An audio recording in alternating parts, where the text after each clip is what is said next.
Ananda Kumaraswamy. La danse de Shiva. Chapitre: Position de la femme aux Indes.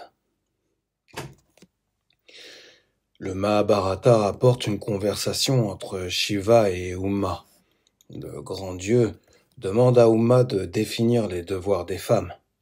Il s'adresse à elle en des termes dont nous ne trouverions guère l'équivalent dans la littérature occidentale, et par laquelle il reconnaît qu'elle est arrivée à la plus haute perfection de sagesse possible. Les voici. Toi qui connais le moi et le non-moi, experte en toute œuvre, possède l'empire sur toi-même et l'absolue impartialité de vision à l'égard de toutes les créatures, exempte du sentiment de je et me. Ta puissance, ton énergie sont égales aux miennes, et tu as pratiqué la plus sévère discipline. Ô fille de l'Himalaya aux très beaux sourcils, et dont la chevelure se termine en boucle de toute beauté, expose-moi entier les devoirs des femmes. Alors celle qui est reine du ciel et pourtant exquisement femme, répond. Les devoirs de la femme sont créés par le rite des noces, quand, en présence du feu nuptial, elle devint l'associée de son Seigneur pour l'accomplissement de tous ses actes justes. Elle doit être belle et douce, considérer son époux comme son Dieu, et le servir dans la fortune et l'infortune, la santé et la maladie, obéissant même s'il lui commande des actions contraires à la justice ou des actes qui peuvent la conduire à sa propre destruction. Elle doit, lever tôt, servir les dieux, entretenir toujours la propreté dans sa maison, soigner le feu sacré domestique, ne pas manger avant que les besoins des dieux, des hôtes et des serviteurs soient satisfaits. Dévouée à son père et à sa mère, et au père et à la mère de son époux. La dévotion à son Seigneur est l'honneur de la femme. C'est mon ciel éternel. Et, ô Maheshvara, ajoute-t-elle en un cri des plus touchants, le paradis même, je ne le désire pas, si je ne te satisfais point.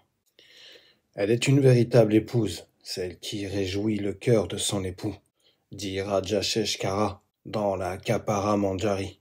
Et nous lisons dans les lois de Manu, même dépourvu de vertu ou cherchant son plaisir ailleurs, ou dénué de qualité, un époux doit être constamment adoré comme un dieu pour une fidèle épouse.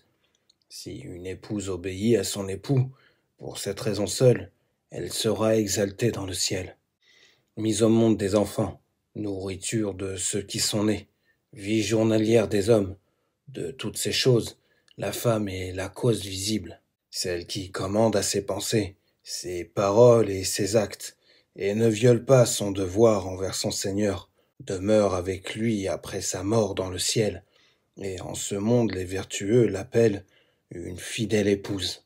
On pourrait multiplier à l'infini les textes indiens de ce genre, tirés de sources diverses. Si tels sont les devoirs des femmes, des honneurs correspondants leur sont accordés, et elles exercent une influence égale sur la société. Ce pouvoir et cette influence ne sont pas tant le partage de celles qui possèdent jeunesse, beauté ou richesse, que de celles qui ont vécu mère et aïeul, ou qui suivent une discipline religieuse, veuve ou nonne. Selon Manu, un maître surpasse 10 percepteurs par ses titres à être honoré, le père 100 maîtres, et la mère 1000 pères par les droits qu'elle possède à la vénération et à sa fonction d'éducatrice.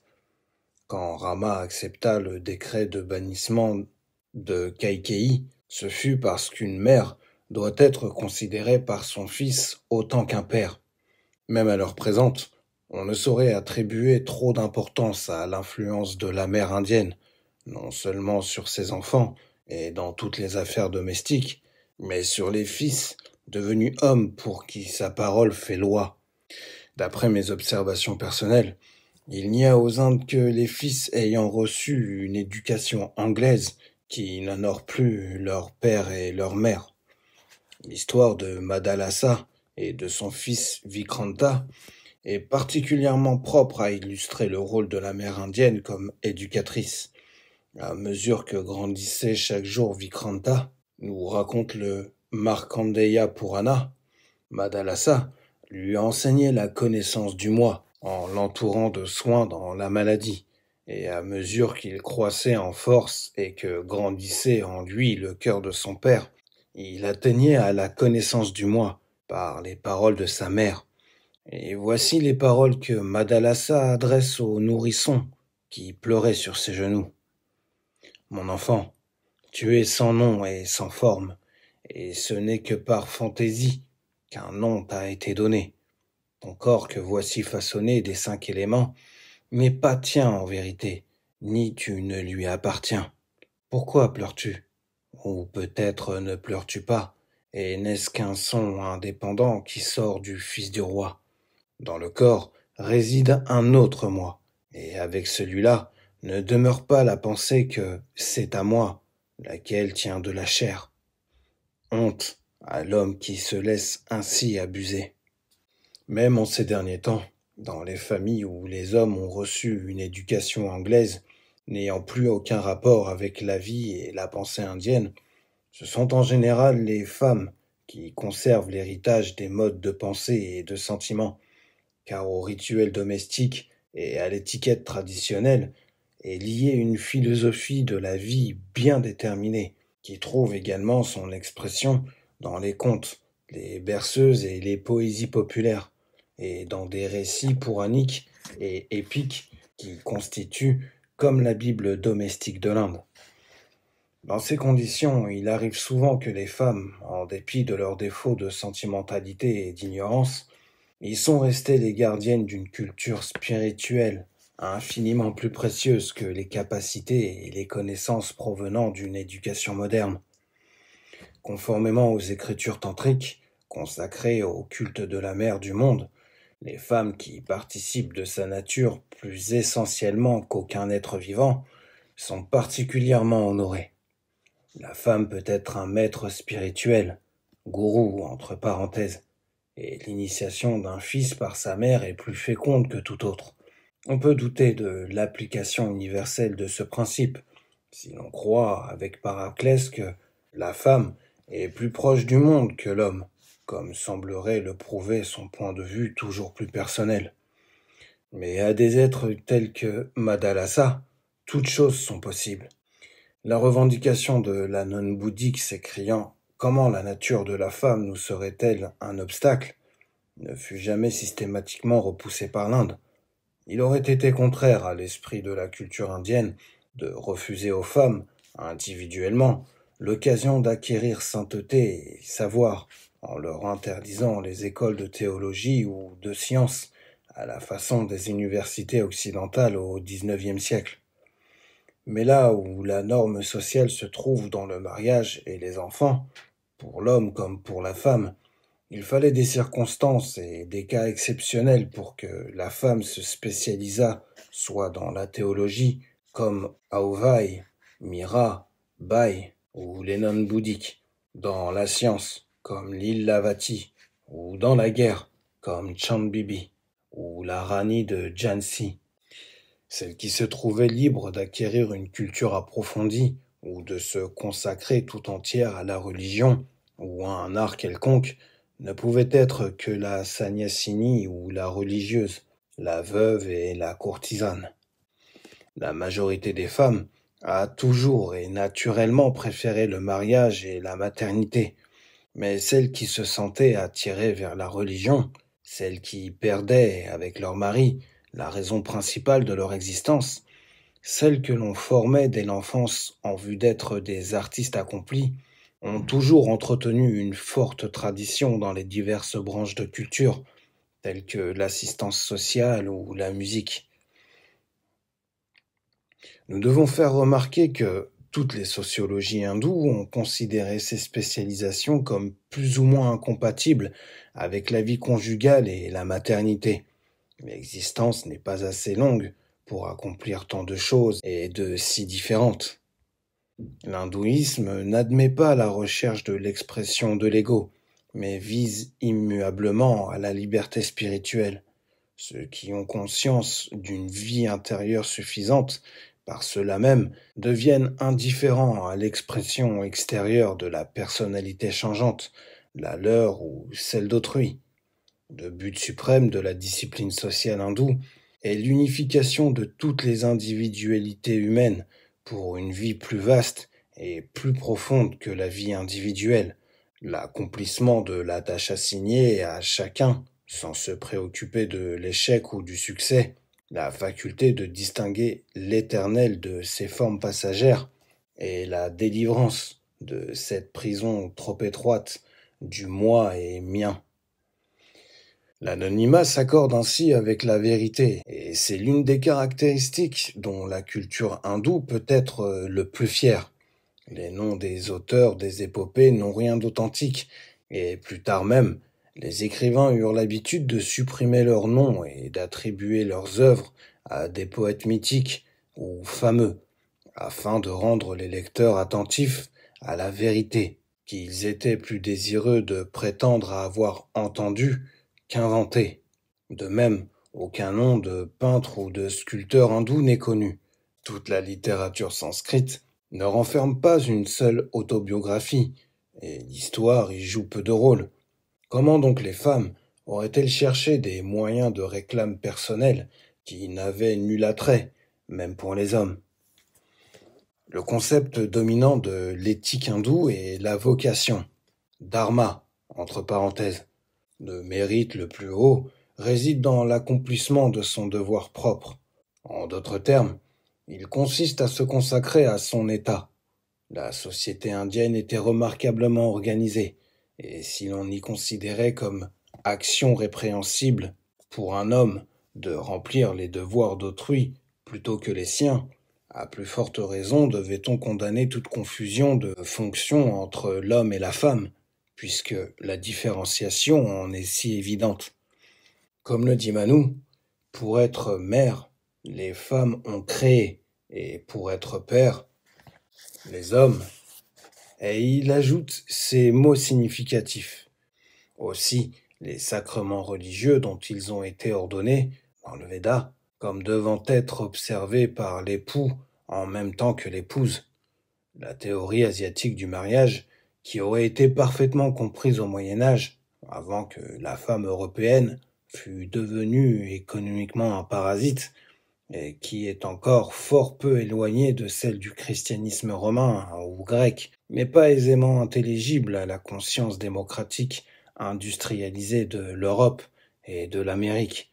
Celle-ci songe bien plus à ses droits qu'à ses devoirs et désire par-dessus tout s'affranchir de toute responsabilité, prenant cet affranchissement pour la liberté. Les réformateurs occidentaux voudraient exciter dans le cœur des femmes orientales une révolte sacrée, et oublient que la voie de l'affirmation de l'ego ne peut être la route royale qui mène à la réalisation du moi. Dans ce monde d'industrialisme, l'esprit est sentimental et par conséquent incapable de raisonner clairement sur l'amour et le mariage, tandis que l'analyse asiatique reste philosophique, religieuse et pratique. La théorie courante en Occident veut fonder le mariage sur l'amour romanesque et le libre choix. Le mariage dépend donc d'un accident, du fait de tomber amoureux. Ceux dont l'amour est contrarié ou qui ne ressentent pas d'amour ne sont pas tenus de se marier.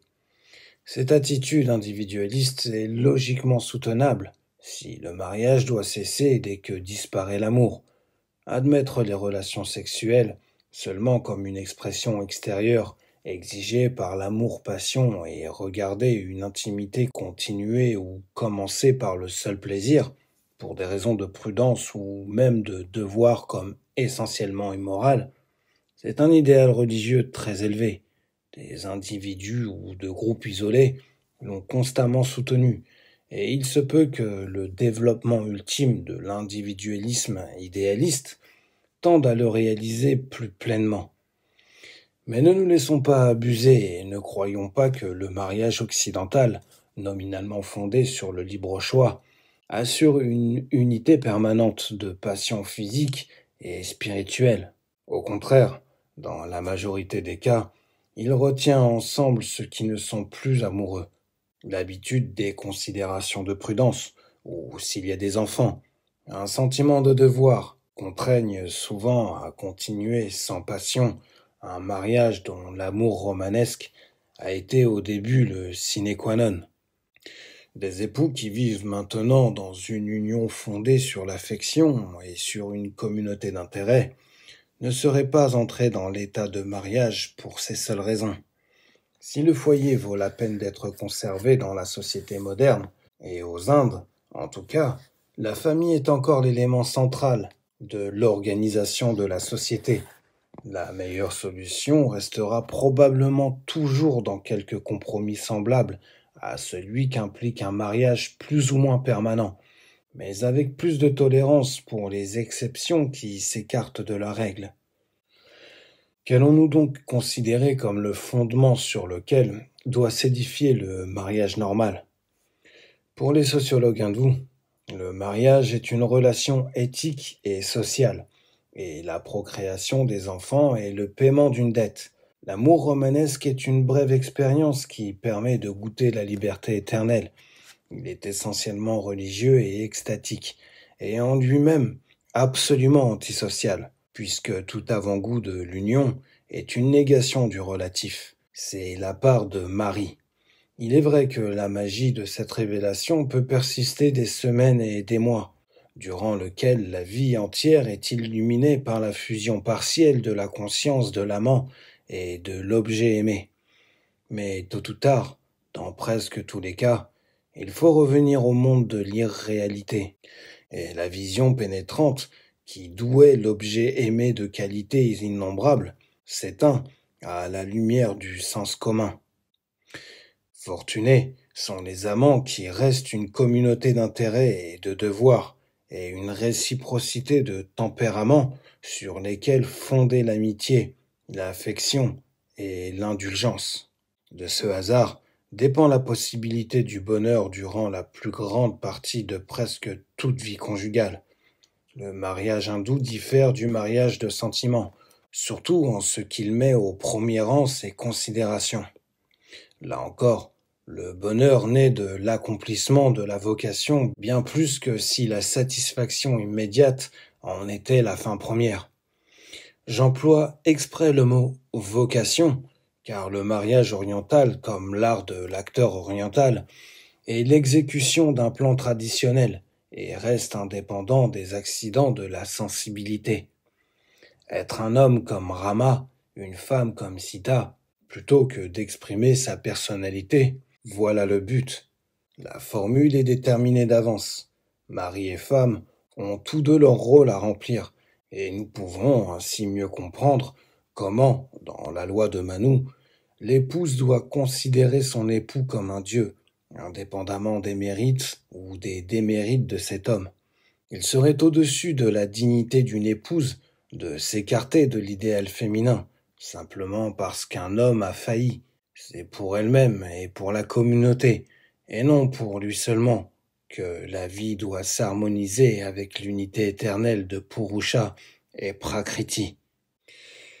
Quelles que soient les possibilités finales de l'individualisme occidental, la société hindoue a été fondée sur la moralité de groupe. Il est vrai que nulle éthique absolue n'est obligatoire pour toutes les classes également, mais à l'intérieur d'une classe, la liberté de l'individu est subordonnée à l'intérêt du groupe. Le concept du devoir est souverain. On peut voir jusqu'à quel point ce concept empiète sur la liberté de l'individu par la répudiation de Sita après la victoire de Lanka et le couronnement d'Ayodhya. Bien que convaincu de la fidélité de sa femme, Rama, qui est dans l'histoire épique le miroir de l'éthique sociale, consent à bannir son épouse à cause des murmures du peuple. Si le roi recevait de nouveau à son foyer une femme ayant vécu dans la maison d'un autre homme, tout en étant resté fidèle, la moralité populaire en souffrirait, puisque l'amour et la partialité pousseraient peut-être d'autres époux à une réhabilitation du même genre et moins justifiée. Telle est la raison. Ainsi, L'ordre social passe avant le bonheur de l'individu, homme ou femme. Voilà pourquoi le mariage oriental, arrangé d'avance, se distingue du mariage occidental, avec son libre choix, par une paix plus grande, où il n'y a point d'illusion, il ne peut y avoir de désappointement. Et puisque les conditions sur lesquelles il est fondé ne changent pas, la logique veut que le mariage hindou soit indissoluble. C'est seulement quand les devoirs sociaux ont été remplis et les dettes sociales payées qu'il est permis aux chefs de famille de renoncer à la fois aux devoirs et aux droits de l'individu social. La logique veut aussi, lorsque le mariage est stérile, qu'il soit permis de prendre une seconde épouse, avec le consentement, et souvent sur le désir de la première. On demande parfois quelles possibilités de développement sont offertes à l'orientale et comment elle peut exprimer sa personnalité.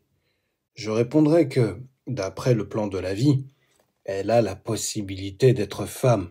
En d'autres termes, de réaliser sa personnalité plutôt que de l'exprimer. Il se peut que l'Europe tombe dans le défaut contraire à celui de l'Asie. Rappelons aussi que la soi-disant éducation de nos jours est fort superficielle et qu'une bonne partie ne consiste guère qu'en petits talents de société. Il n'en ressort aucun avantage pour l'Asie, où j'ai entendu des parents modernes désirer que leurs filles apprennent un peu de français et quelques notes de musique. Les arts, aux Indes, sont une profession et une vocation. Ils exigent qu'on les serve sans partage, et nul talent d'agrément n'est enseigné à l'amateur, nulle étude n'est superficielle. Or, la femme représente la continuité de la vie de la race, une énergie qui ne peut être divisée ou détournée sans une perte correspondante de vitalité de la race. Elle ne peut souhaiter devenir autre qu'elle n'est, pas plus que le Vaishya ne peut désirer passer pour Kshatriya, ou celui-ci pour Brahman. Il a été prouvé qu'environ 75% des femmes occidentales ayant obtenu des grades universitaires ne se marient pas. En outre, on affirme que les tendances et l'activité de l'enfant sont pour les 5/6e déjà déterminées avant qu'il ait atteint l'âge d'écolier, et que les habitudes, alors implantées, ne peuvent guère se modifier. S'il est vrai que tant de choses dépendent d'une méthode réfléchie d'éducation, tandis que les instincts de l'enfant sont en puissance et que ses habitudes ne sont pas encore formées, pouvons-nous déclarer que les femmes, entraînées dans le monde extérieur par leurs devoirs ou leurs plaisirs sociaux, soit par une carrière librement choisie, soit par un inévitable esclavage de salariés, remplissent leurs devoirs envers la race, ou, comme nous dirions, paient la dette des ancêtres. La suffragiste moderne affirme que l'État n'a point le droit d'exiger de la femme, directement ou indirectement, en la gagnant par des promesses ou en la contraignant par l'opinion, l'obligation de fournir de futurs citoyens en retour de la protection accordée. Mais il n'est guère probable que ce point de vue soit accepté alors que le droit de la société à imposer la conspiration aux hommes est presque universellement reconnu. Sans doute, beaucoup n'admettent pas d'ordre de choses établi par l'industrialisme et sont prêts à résister à la conscription militaire, c'est-à-dire à la conscription pour la destruction. Mais nous sommes en voie à nous accoutumer à l'idée d'une autre sorte de conscription, ou plutôt de coopération fondée sur le service. Et en réalité, selon une autre des deux théories dynamiques d'une société future, syndicalisme et individualisme, il est évident que, sans l'accomplissement de la fonction, il ne peut exister de droit. Du point de vue coopératif, la société a le droit absolu de contraindre ses membres à remplir les fonctions qui lui sont nécessaires. Seul l'homme qui, comme l'anachorète, volontairement et totalement, renonce aux avantages de la société et à la protection de la loi, a le droit de traiter comme négligeables les revendications de la société. D'autre part, du point de vue individualiste, L'accomplissement de la fonction est considéré comme activité spontanée, et cela est vrai même à présent dans le cas du penseur et de l'artiste. Mais l'individualiste ne s'attend pas à recevoir s'il ne donne rien en échange, et il ne songerait certes pas à contraindre les autres à le servir. Personne, je suppose, ne niera que la fonction ou la nature des femmes, prises en groupe, non pas nécessairement dans tous les cas individuels, et la maternité, au sens moral comme au sens matériel. Il s'agit donc non pas de revendiquer pour les femmes la liberté de refuser le droit ou le devoir, peu importe le mot, d'être mère, mais de faire accorder à cette fonction une protection et des honneurs plus grands qu'elle n'en reçoit maintenant. Sur ce point, on a beaucoup à apprendre de l'Asie. Là-bas, la femme enceinte porte bonheur et inspire un respect profond, tandis que dans maintes sociétés laïques et industrielles de l'Occident, elle est un objet de raillerie plus ou moins ouverte. Elle rougit de se montrer et s'efforce de cacher son état, parfois même par des moyens pernicieux pour sa santé et celle de l'enfant. Tel n'était pas le cas à une période où la civilisation européenne avait plus de vitalité, comme on peut le voir par toute la littérature et tout l'art du Moyen Âge, et surtout par le rang accordé à la Vierge Marie, que sa maternité rendait chère au peuple, plus encore que sa virginité. J'ajouterai en passant, pour éviter tout malentendu, que si la vie de la femme hindoue me semble réaliser un grand idéal, je ne veux pas dire que la formule sociale hindoue soit à répéter ou à imiter. Ce serait une idée aussi vaine que la renaissance de l'architecture gothique, une perfection qui a existé et ne peut plus être pour nous perfection. Le mariage a été créé pour l'homme, non l'homme pour le mariage. Il serait à souhaiter que s'établisse en Europe, à une date rapprochée et en Asie en temps voulu, le mariage temporaire, la dotation de la maternité, la succession matriarcale, ou toute autre forme déterminée par les nécessités économiques et spirituelles. Non que ces formes soient meilleures absolument que les institutions asiatiques ou celles de l'Europe médiévale, mais parce qu'elles correspondent plus étroitement à notre vie intime. En comparant un ordre social avec autre, je ne prétends croire en nul âge d'or passé au futur, mais seulement en la meilleure adaptation possible des moyens au but. Qui veut la fin, veut les moyens. Telle devrait être la devise de notre idéalisme. Revenons maintenant à la sati indienne, pour nous efforcer de la comprendre mieux. Le sens fondamental du mot sati est essence de l'être, et jusqu'ici, nous avons pris ce terme qu'au sens large. Mais la femme qui refuse de survivre à son mari reçoit le nom de sati dans un sens plus spécial, et c'est seulement ainsi que le mot sati est devenu familier aux Européens. Cette preuve suprême de la parfaite unité du corps et de l'âme, ce dévouement par-delà la tombe, plus d'un critique occidental nous en a fait un reproche. Nous ne sommes point de son avis, nous ne plaignons point nos satis, nous les comprenons, les vénérons et les aimons. Loin d'avoir honte d'elles, nous en sommes fiers. Et ceci est vrai même des plus avancés d'entre nous. Nous éprouvons pour elles la même tendresse que les enfants de nos enfants ressentiront peut-être un jour envers ceux de leur race qui consentirent le sacrifice de leur vie pour leur patrie, bien que cette loi puisse leur paraître, et elle le paraît déjà à bon nombre, une preuve de générosité plutôt que de jugement pondéré. Notre opinion sur l'institution de la sati et ce dévouement sans borne de la femme est analogue au jugement final qui sera bientôt passé sur le patriotisme. Ce n'est point que nous blâmions comme font les pragmatistes, l'abnégation qui sacrifie l'ego à un absolu, ou que nous attachions une importance démesurée à la vie pour la vie. Au contraire, il nous apparaît clairement que le sacrifice aveugle est inutile de la sati et du patriote, à une haute portée spirituelle. La supériorité de ce sacrifice aveugle sur le calcul d'une revendication de droit sera toujours évidente. Tout critique de la position de la femme indienne, fondée sur les revendications féministes, nous laisse indifférents, de même que le patriote restera indifférent si l'on fait appel à son intérêt personnel ou qu'on lui démontre, du point de vue utilitaire, la futilité de son geste.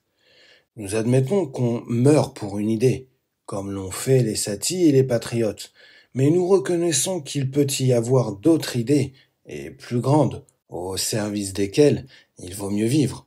On s'est imaginé que l'institution de la sati est une invention masculine, imposée aux femmes par les hommes, pour des raisons à eux, qu'elle appartient à l'asservissement féminin et qu'elle est spéciale aux Indes. Nous verrons que ces assertions sont historiquement fausses. Il est vrai que, dans des cercles aristocratiques, le sacrifice de la sati était devenu une convention sociale, jusqu'à un certain point, et que l'on pouvait y contraindre des individus récalcitrants, tout comme de nos jours des conscrits sont forcés de souffrir ou de mourir pour des idées d'autrui. Aussi, nous réjouissons-nous que, sur l'initiative de Raja Rammohun Roy, il ait été légalement prohibé en 1829. Mais un siècle est presque écoulé maintenant, et il devrait être facile d'en refaire l'histoire et d'en étudier l'importance, plus impartialement qu'il n'était possible à l'heure des controverses et dans l'atmosphère des préjugés religieux. Il n'est pas surprenant que l'idée de la sati occupe une place considérable dans la littérature indienne. Parvati elle-même, qui ne peut tolérer les injures adressées à son époux par son père, est le prototype de toutes les autres. Dans les premiers poèmes lyriques tamouls, nous lisons l'histoire d'une épousée terrestre que les brahmanes cherchent à détourner de son sacrifice. Mais elle répond que, puisque son seigneur est mort, les eaux fraîches de l'étang au lotus et les flammes du bûcher funèbre sont même chose pour elle. Une autre implore qu'on la laisse partager la tombe de son mari. Elle dit au potier qu'elle a suivi son seigneur maintes fois par les plaines désertes, et elle lui demande de faire l'urne funéraire assez grande pour eux deux. Plus tard, nous lisons dans l'histoire comment la mère de Harsha, devenue veuve, répondit aux remontrances de son fils. « Je suis dame, de noble maison.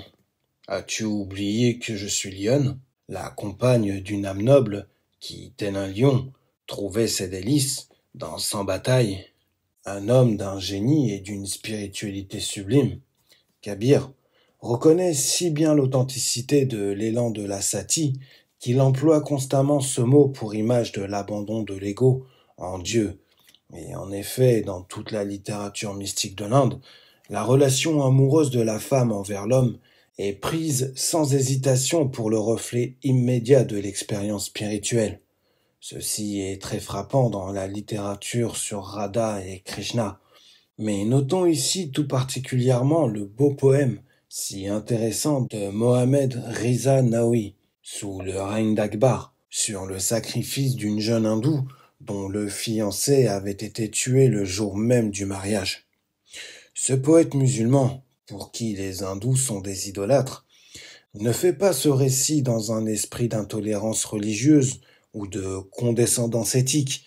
Il est tout simplement confondu qu'après la mort des hommes, la femme montre une passion si merveilleuse. Il ne s'étonne pas de la perversité de l'homme, mais de la générosité féminine. Quelle différence avec le critique moderne qui ne peut voir d'autre motif que l'intérêt personnel derrière un phénomène social dépassant sa compréhension. Cette fiancée hindoue refusait d'être consolée et demandait à être brûlée sur le bûcher de son fiancé. Quand Akbar en fut informé, il fit venir la jeune fille et lui offrit richesse et protection. Mais elle résista à toutes les instances, ainsi qu'au conseil des brahmanes, et ne voulut rien entendre, ne désirant que le feu.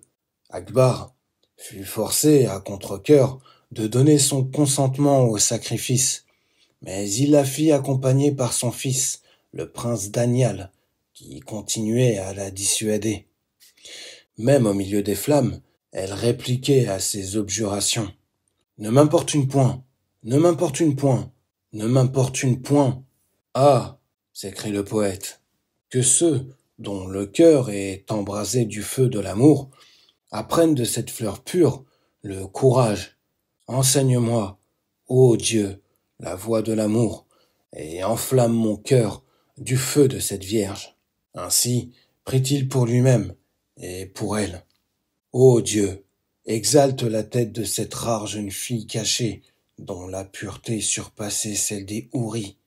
Rends la chair au premier baiser de son roi et accepte gracieusement son sacrifice. Des Anglais ayant assisté à des sacrifices plus modernes en ont fait le récit véridique. R. Hartley Kennedy en décrit un qui eut lieu à Baroda en 1825 et où la veuve persista dans son intention malgré plusieurs tentatives infructueuses pour l'en dissuader. Un cas plus remarquable est raconté par Frédéric Hallyday. Là aussi, la veuve résistait à toute persuasion. Finalement, elle prouva sa résolution en demandant une lampe, et sans donner le moindre signe de frayeur ou de souffrance, elle tint le doigt dans la flamme jusqu'à ce qu'il soit recroquevillé et consumé comme une plume d'oie à la flamme d'une bougie. F. Hallyday dut céder comme Akbar l'avait fait 3 siècles plus tôt. Quelques défenseurs des Indiens ont parfois prétendu qu'à certaines époques et en certains endroits de l'Inde, chez les bouddhistes ou les maraths ou dans les épopées, le parda n'existait pas, ou que des femmes appartenant au mythe ou à l'histoire n'étaient pas recluses. Mais c'est paraître ignorer qu'il y a d'autres sortes de réclusion que les murs d'un palais. Ainsi, bien que Rama, Lakshmana et Sita eussent vécu de longues années ensemble en exil dans la forêt, unis par la plus étroite affection, il est dit expressément que Lakshmana n'avait jamais levé les yeux plus haut que les pieds de la femme de son frère, de sorte qu'il ne connaissait même pas son visage. D'une façon plus générale, disons que les hindous ont l'habitude, quand ils s'adressent à une femme inconnue, de l'appeler mère, quel que soit son âge ou sa condition.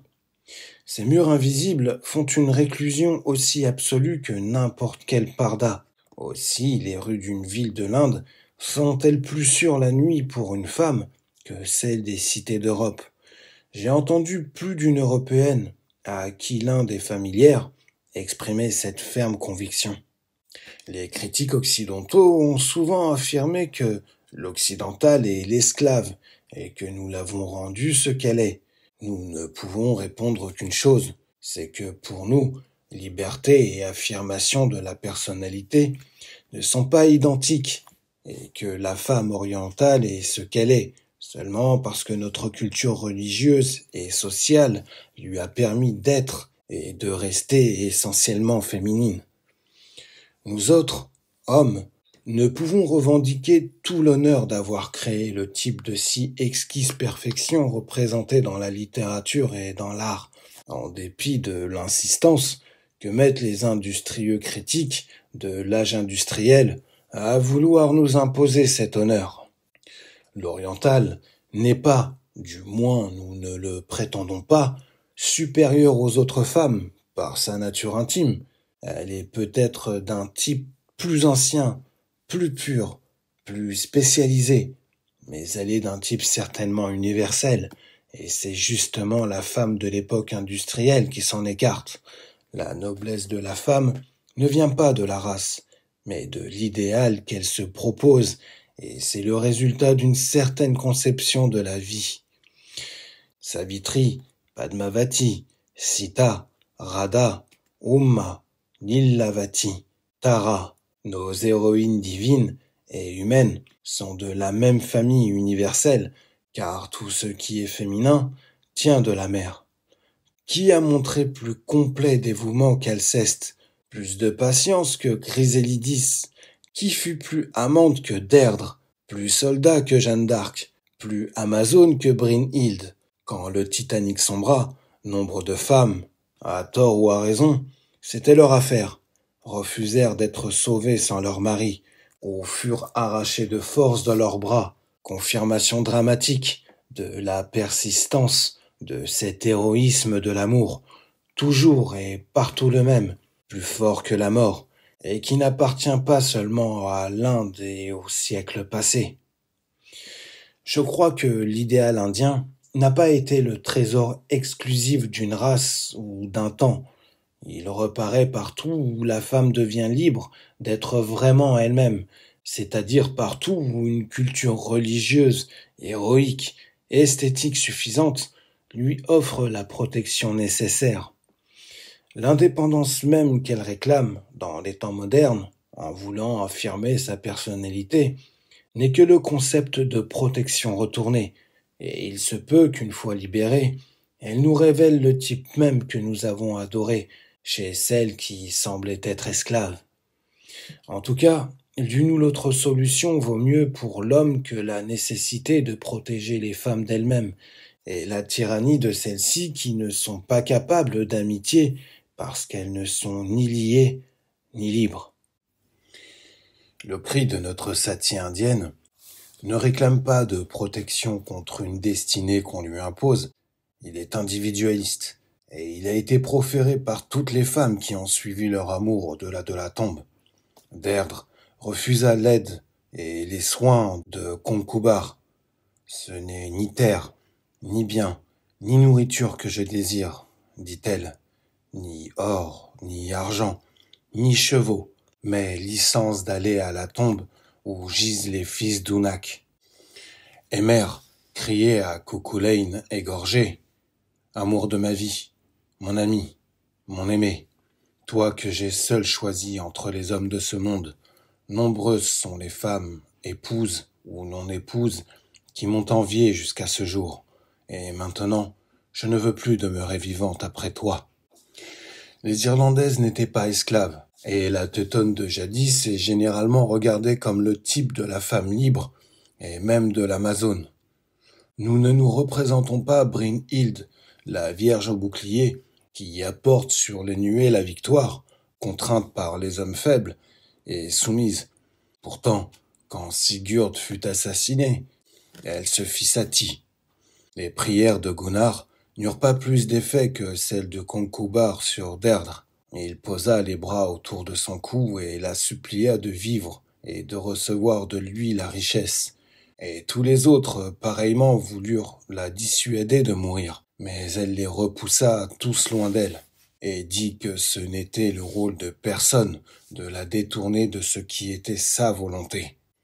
Et l'autre femme héroïque, représentée dans la saga, celle qui était l'épouse de Sigurd, bien qu'elle ne mourût point, s'écria quand il fut trahi, « À présent, je ne vaux pas plus que ne vaut la feuille vantée parmi les bois.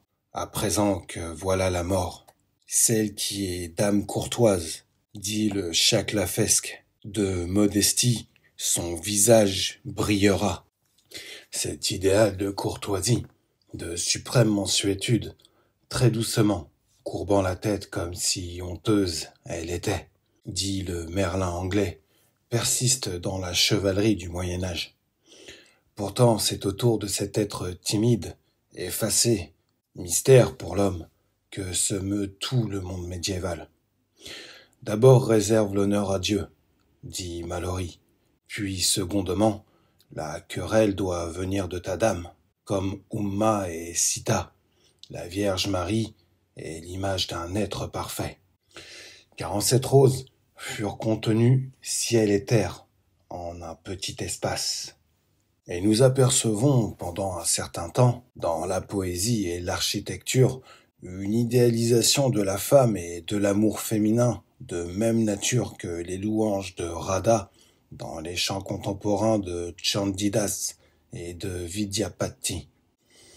Mais pour nous, ce qui est plus significatif encore que la culture religieuse et chevaleresque, c'est la peinture frappante en sa naïveté de la femme du peuple dans les chansons populaires et les poèmes lyriques, parce qu'elle est le produit de conditions plus stables. On voit là une créature robuste et de bon sens, connaissant la vie, et qui n'est point un parasite social. Si l'on étudiait la littérature populaire du monde entier, on y trouverait que la femme, non pas l'homme, est le type de l'être qui aime, quand sa réserve le lui permet. C'est elle qui souhaite implorer l'amour de l'homme. C'est elle qui veut le servir jusqu'au bout. L'industrialisme, dénaturant ses relations comme tout ce qu'il touche, les renverse et fait de l'homme le suppliant et le serviteur. La femme de la tradition populaire ignore la rancune. Hélène, la belle, qui suivait à pied Child Waters et mit au monde son enfant dans une étable, on l'entend chanter. Dodo, mon enfant chéri, je voudrais que ton père fût roi, ta mère, couchée dans sa bière. Ne fait-elle point penser à la Malanchamala du Bengale, dont l'époux avait pris une seconde femme, laissant la première dans l'abandon et sans amour, et qui disait que je meure maintenant et devienne oiseau ou créature inférieure, ou quoi qu'il m'arrive, je n'en ai cure, car j'ai vu mon bien-aimé heureux. Si la femme, sous le règne de l'industrialisme, n'est point satisfaite, l'homme, que n'y perd-il pas, car la femme est naturellement l'être qui offre l'amour et dispense la vie. Être conjoint à moi rend la vie longue. Je donne la jeunesse quand je deviens enamouré. Elle ne se plaint pas que l'homme exige trop, mais qu'il veuille accepter trop peu. Longtemps ai-je attendu la venue de mon ami. Parfois, je suis inquiète et troublée dans ma pensée. Parfois, je pense que je vais aller trouver mon amant pour lui dire ma pensée. Mais si je vais vers mon amant, lui, me dira non. Si je lui montre ma hardiesse, il ne m'aimera jamais plus. Et ce qu'elle désire, c'est le servir, non pas qu'il la serve. Par le froid tempétueux, quand les vents souffreront, alors, mon ami, je serai prête à veiller sur toi. La femme orientale est peut-être plus femme qu'orientale, tout simplement. Si la femme moderne pouvait le reconnaître, peut-être chercherait-elle une autre voie d'affranchissement.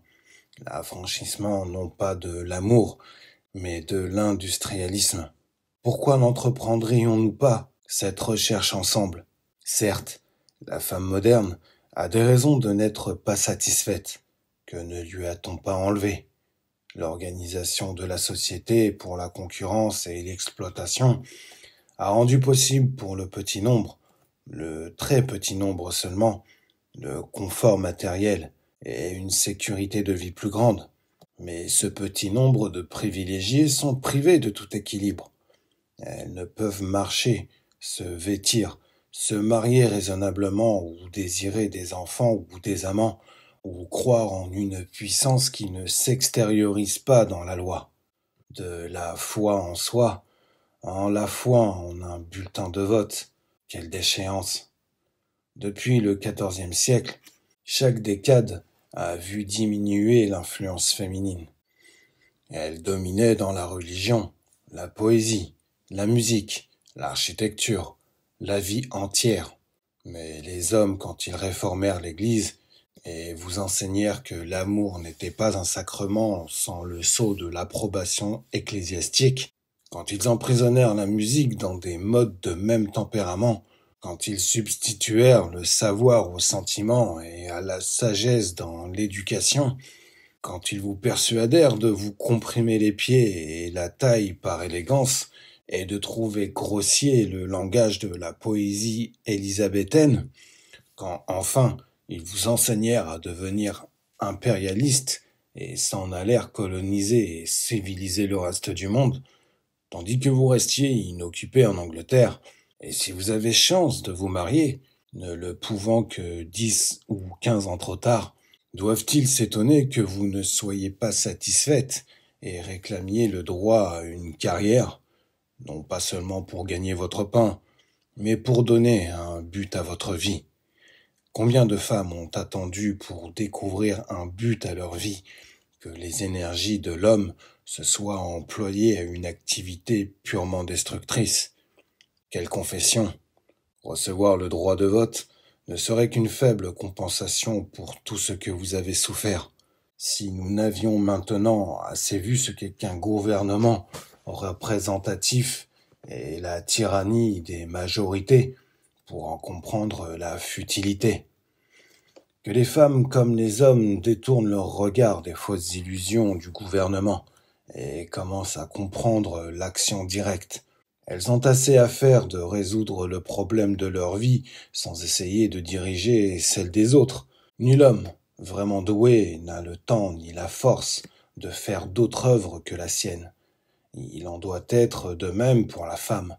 À part toute question de soif de pouvoir ou de revendication de droit, des maux inouïs ont été causés par l'idée que Dieu nous impose le devoir de diriger la vie d'autrui. Les résultats déplorables des théories en cours sur le relèvement, sur la mission du blanc, en sont des exemples. Les intentions seraient-elles bonnes? N'oublions pas que l'enfer en est pavé. En attendant, une faiblesse essentielle est à la base de la propagande d'émancipation, puisque les arguments sont fondés sur l'acceptation incontestée des valeurs masculines. La soi-disant féministe est aussi asservie aux idéaux de l'homme que le soi-disant nationaliste indien l'est aux idéaux européens. Comme l'homme de l'industrialisme, la femme moderne prise l'industrie plus que le loisir. Elle cherche de toutes les façons à extérioriser sa vie, à réussir dans les professions masculines. Elle feint de rougir de sa sexualité et prétend à autant de raisons, de savoir et d'habileté professionnelle que l'homme. Et ses plus chauds défenseurs présentent en sa faveur les mêmes revendications, mais dans la proportion où elle manque d'un vrai idéalisme féminin, où elle désire être autre chose qu'elle-même, elle est faible. Les revendications des femmes demandant à partager les profits de l'industrialisme sont peut-être aussi justes que celles des politiques indiens. Mais dire que les femmes peuvent faire ce que peuvent faire les hommes, tout travail est notre province, écrit Olive Schreiner, ou affirmer que les Indiens peuvent se préparer au gouvernement personnel en étudiant la démocratie implique également une profonde défiance de soi. Prétendre à l'égalité avec les hommes ou avec les Anglais, quel honneur! Que les hommes ou les Anglais, selon le cas, fassent droit à ces prétentions, quelle condescendance! S'il est une institution profonde dans toute conscience humaine non touchée par l'industrialisme, c'est que les qualités de l'homme et de la femme ne sont point commensurables. Les plaisirs diffèrent selon le sexe, disait Novalis. L'homme exige la sensation sous forme intellectuelle. La femme exige l'intellectuel sous forme de sensation. Ce qui est secondaire pour l'homme est de première importance pour la femme. Ne ressemble-t-il pas à l'infini, puisqu'il est impossible de les carrer, et qu'on ne peut en approcher que par approximation? Le point de vue hindou paraît donc juste quand il prétend que l'homme et la femme ne doivent pas chercher l'identité de tempérament et de fonction, et que pour la plus grande abondance de vie, la plus grande différenciation des sexes est nécessaire. Quand on a demandé aux femmes, les hommes supérieurs, poètes, créateurs, non hommes d'analyse, ce sont à coup sûr les qualités requises par les prolifiques, plutôt que par les dévorants, qui sont de suprême importance pour la race.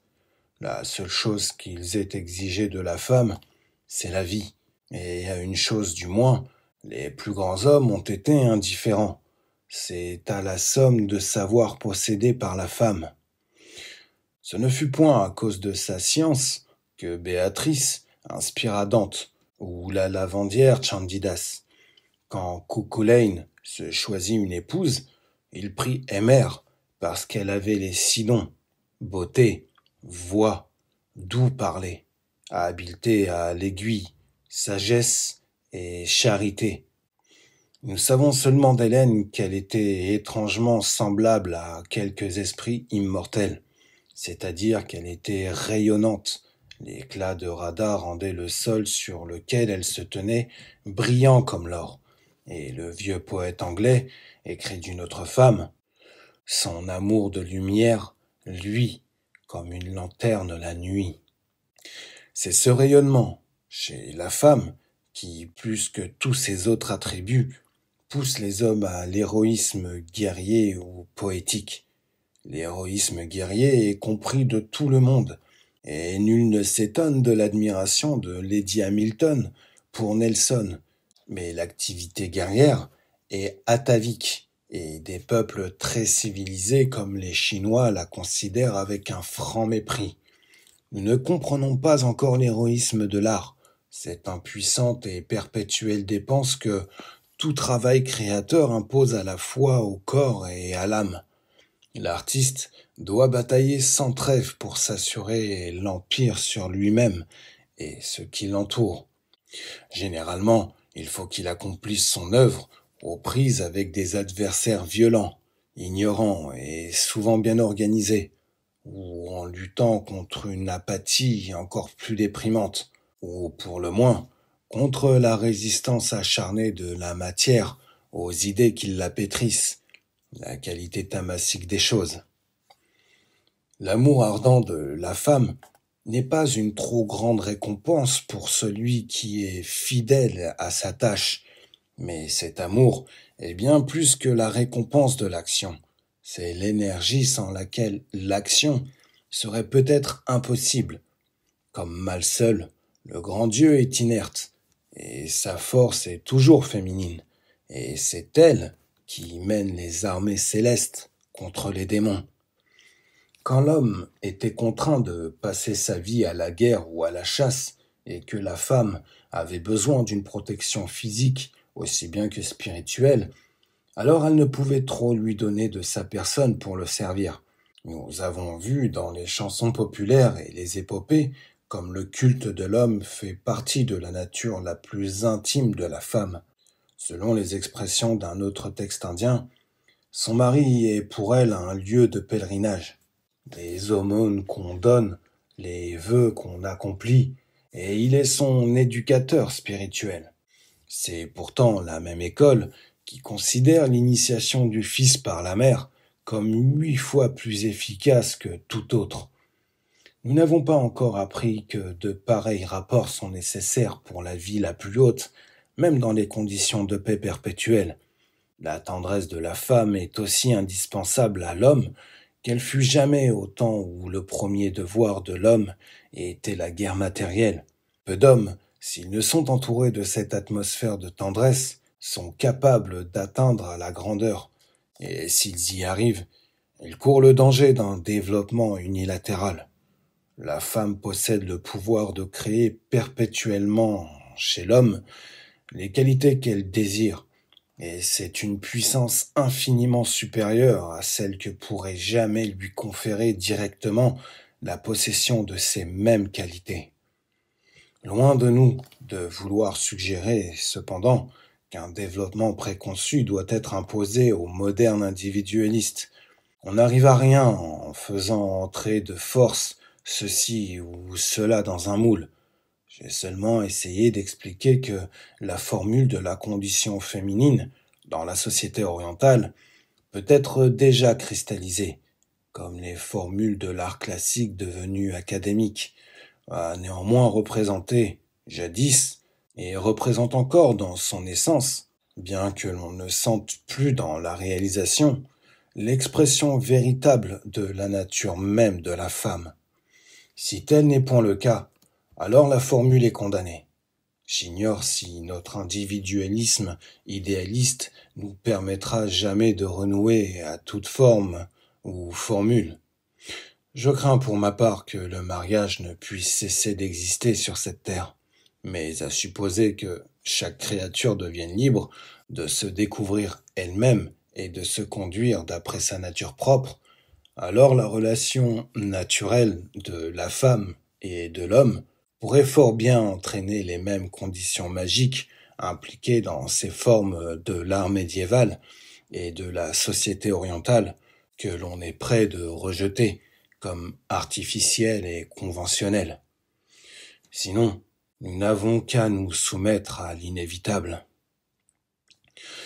En attendant, il serait bon de réfléchir avant d'émanciper précipitamment, c'est-à-dire de réformer et d'industrialiser l'oriental, car ce n'est pas pour l'Asie seule qu'elle est la gardienne d'une grande tradition à une époque qui se préoccupe de bien d'autres choses.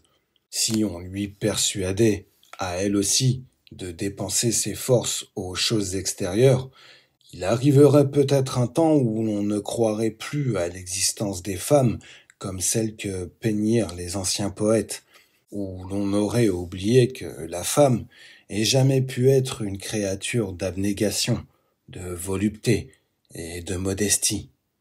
Deirdre, Brynhild, Alceste, Sita, Radha ne seraient plus que des noms vides de sens, et ce serait grand dommage, car déjà on se plaint dans les écoles d'Occident que l'histoire et la littérature ne fournissent pas assez d'idéaux féminins. La révolution industrielle aux Indes est d'origine récente et tout extérieure. Les hommes ne manquent pas, et c'est un devoir sacré pour les parents de marier leurs filles. Il n'y a point de divergence entre le sensuel et le spirituel. La femme indienne ne déforme pas son corps pour les exigences de la mode. Elle songe plus à servir qu'à réclamer ses droits, et elle considère la stérilité comme le plus grand malheur après le veuvage. En un mot, jamais aux Indes, la femme n'a été jugée sur le modèle masculin et elle ne l'a jamais accepté. Quel service le monde occidental lui rendrait-il donc, sauf peut-être pour quelques détails extérieurs. Bien qu'il puisse nous enseigner plus d'un moyen de vivre, il a tout à réapprendre sur la vie même. Et pour nous, notre désir est de ne pas oublier, avant d'y être forcés, ce dont nous nous souvenons encore là-bas.